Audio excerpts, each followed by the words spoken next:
I find it a little difficult to say what the subject matter of this seminar is going to be, because it's too fundamental to give it a title. I'm going to talk about what there is. Now, the first thing, though, that we have to do is to get our perspectives with some background about the basic ideas which, as Westerners living today in the United States, influence our everyday common sense, our fundamental notions about what life is about. And there are historical origins for this which influence us more strongly than most people realize. Ideas of the world which are built into the very nature of the language we use and of our ideas of logic and of what makes sense altogether. And these basic ideas I call myth, not using the word myth to mean simply something untrue, but to use the word myth in a more powerful sense. A myth is an image in terms of which we try to make sense of the world.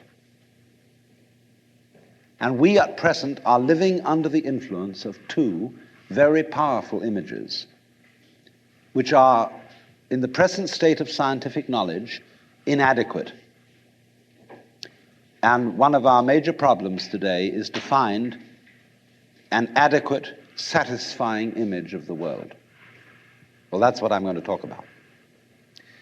And I'm going to go further than that, not only what image of the world to have, but how we can get our sensations and our feelings in accordance with the most sensible image of the world that we can manage to conceive.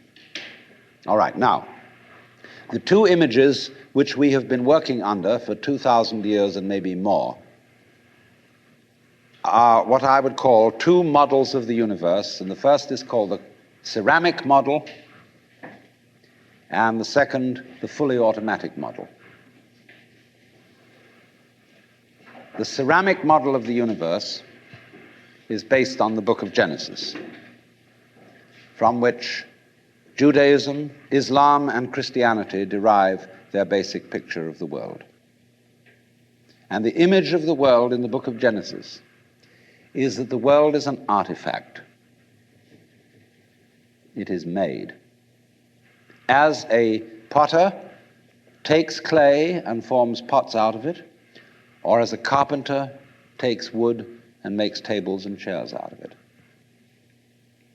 Don't forget, Jesus is the son of a carpenter and also the Son of God. So the image of God and of the world is based on the idea of God as a technician, potter, carpenter, architect, who has in mind a plan and who fashions the universe in accordance with that plan.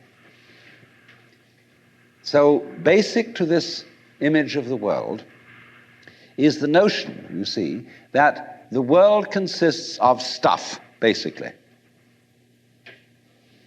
Primordial matter, substance, stuff, as pots are made of clay.